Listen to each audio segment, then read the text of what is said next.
Something just happened in one of the most dangerous stretches of water on the entire planet, and the world is watching very, very closely. American F-15E Strike Eagles, some of the most powerful and battle-tested fighter jets in the United States Air Force, have been reshaping the battlefield above the Strait of Hormuz. And what they have accomplished over the past several weeks is nothing short of historic. We are talking about a military campaign unlike anything the world has seen in decades. The fires are still burning. The jets are still flying. And the global economy is hanging in the balance. Welcome. I'm Rose Vance, and this is The Full Picture. Let me set the scene for you, because this story does not begin in the sky. It begins on the ground on February 28, 2026, when the United States and Israel launched a massive coordinated surprise strike campaign deep into the heart of Iran. The operation was codenamed Epic Fury, and epic is exactly the word for it. Within the first hours of those strikes, Iran's supreme leader, Ali Khamenei, was killed. Decades of entrenched Iranian leadership gone in a single morning. The shockwave from that moment is still rippling across the entire Middle East and, frankly, across the entire world. Iran's response was swift and dangerous. Tehran launched hundreds of ballistic missiles and drones at U.S. military bases across the Gulf in Bahrain, Kuwait, Qatar, Jordan, Saudi Arabia, and the UAE. And then Iran did something that triggered a global emergency. The Islamic Revolutionary Guard Corps, the IRGC, declared the Strait of Hormuz effectively closed. Ships were warned to stay out. Tankers began diverting. And 20% of the entire world's daily oil supply, roughly 20 million barrels a day, ground to a near-complete halt. Now, this is important. The Strait of Hormuz is not just a geographic choke point. It is, without exaggeration, the jugular vein of the global energy system. If that strait stays closed for long, every country on Earth feels it. And they are already feeling it right now. Here's what we know so far about what the U.S. has done to fight back, and this is where the F-15E Strike Eagle becomes the centerpiece of this story. U.S. Central Command confirmed that American forces have now flown more than 8,000 combat sorties during Operation Epic Fury. 8,000. That is a relentless, around-the-clock air campaign, and the F-15E Strike Eagle has been at the very tip of that spear. These twin-engine, multi-role jets capable of flying at Mach 2.5 and carrying a devastating payload of precision-guided bombs. They have been hammering Iranian military infrastructure near and around the Strait of Hormuz with extraordinary precision. Air Force General Dan Kane confirmed that in just 30 days of combat, U.S. forces have struck more than 11,000 targets inside Iran. More than 120 Iranian naval vessels have been damaged or destroyed. 16 Iranian mine layers,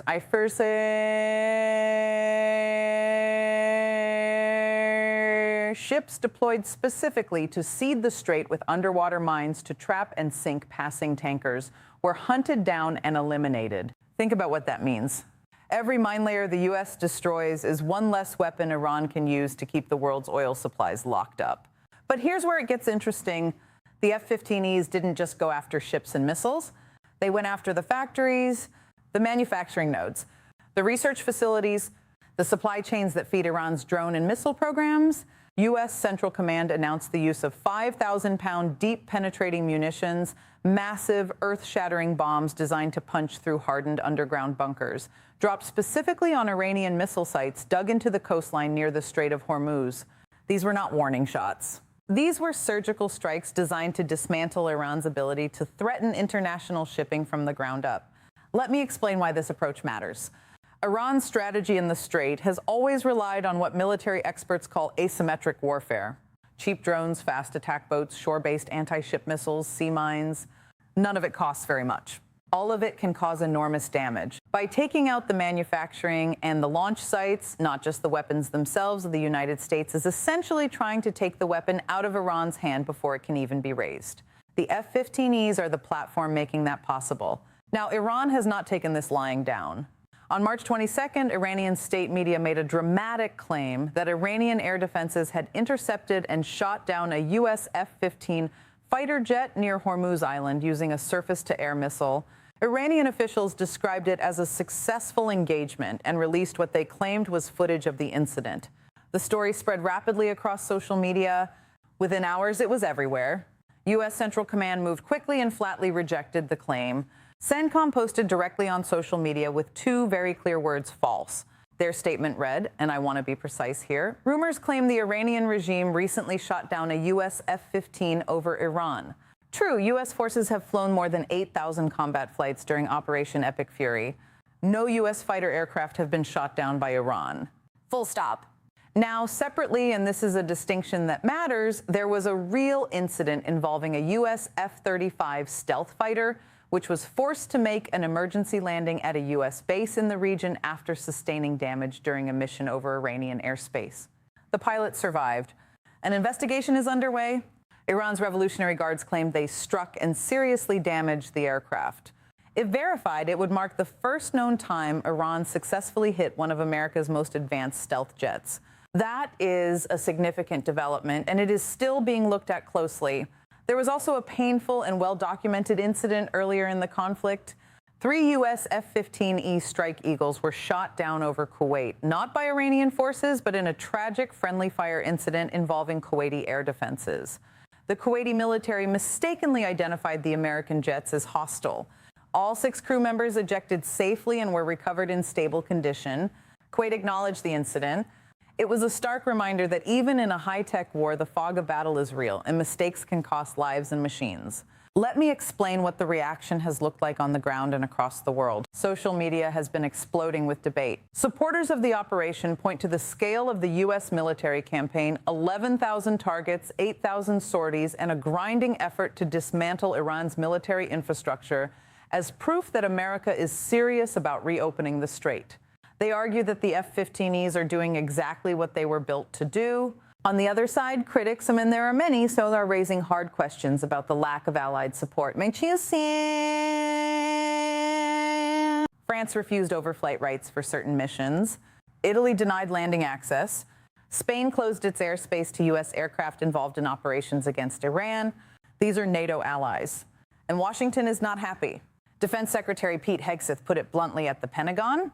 He said, and I quote, "Like, you don't have much of an alliance if you have countries that are not willing to stand with you when you need them."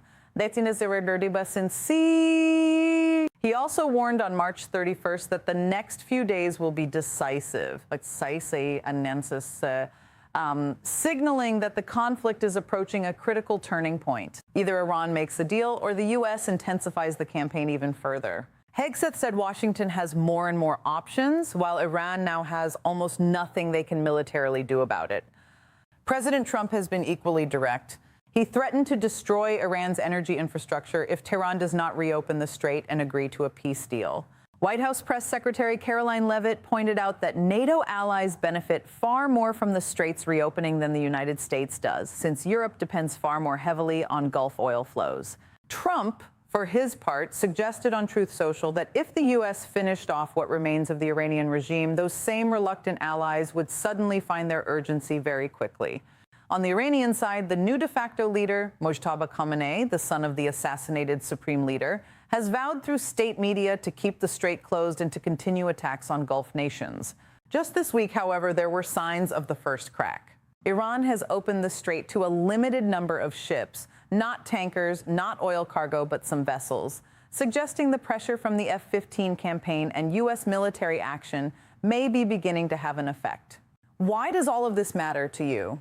Let me break it down simply. Brent crude oil hit $126 a barrel after a record single-month gain of 64%. In the United States, the average gallon of regular gasoline has risen more than 90 cents in the last month alone, sitting close to $4. Diesel is now over $5 a gallon, a direct hit to truckers, farmers, and every supply chain that moves goods across this country. In Europe, natural gas prices have nearly doubled. In Asia, China, India, Japan, and South Korea, which together account for nearly 70% of all oil that normally flows through the Strait, are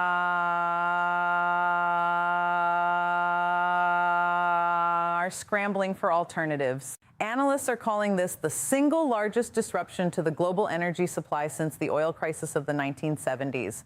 Not since that era has one waterway caused this much pain to this many economies simultaneously.